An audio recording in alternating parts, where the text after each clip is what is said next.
Shemu'ėl Aleph, 1 Samuel chapter 13. Please see the note in the description box about verse 1.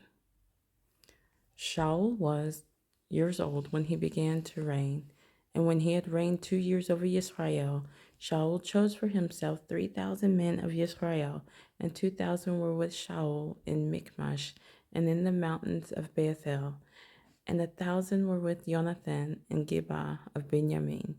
And the rest of the people he sent away, each to his tent. And Jonathan struck the watchpost of the Philistines that was in Gibeah, and the Philistines heard of it. And Shaul blew with the shofar throughout all the land, saying, "Let the Hebrews hear." And all Israel heard the news that Shaul had stricken a watchpost of the Philistines, and also that Israel had become a stench to the Philistines, and the people were summoned to Shaul at Gilgal. And the Philistines gathered to fight Israel 30,000 chariots and 6,000 horsemen, and people as numerous as the sand on the seashore. And they came up and encamped at Michmash, east of Beth Aven. And the men of Israel saw that they were in trouble, for the people were distressed. And the people hid in caves and in thorny bushes, and in rocks, and in holes, and in pits.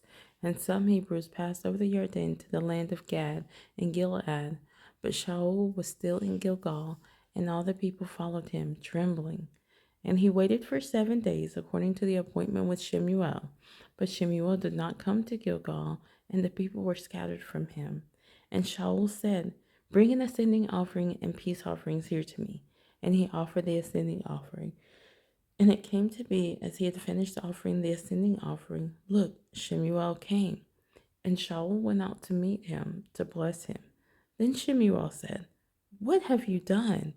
And Shaul said, "Because I saw that the people were scattered from me, and that you did not come within the days appointed, and that the Philistines gathered in Michmash.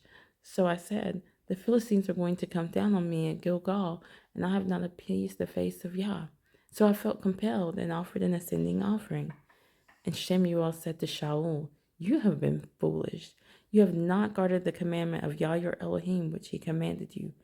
For now Yah would have established your reign over Israel forever. But now your reign is not going to stand.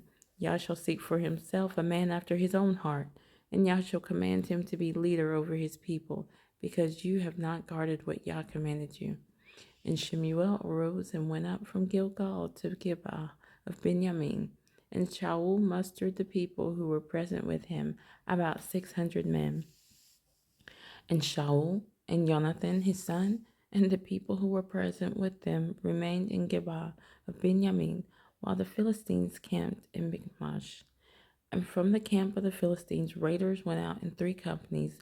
The one company turned to the way that leads to Ophrah, to the land of Shual, and another company turned toward the way of Beth Horon, and another company turned toward the way of the border that overlooks the valley of Seboim, toward the wilderness.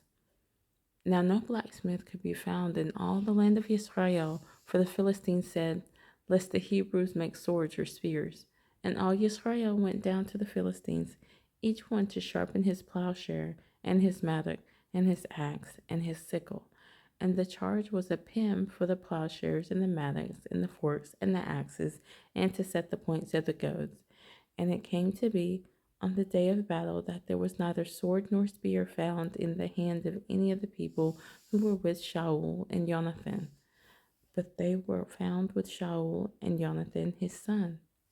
And the outpost of the Philistines went out to the pass of Michmash.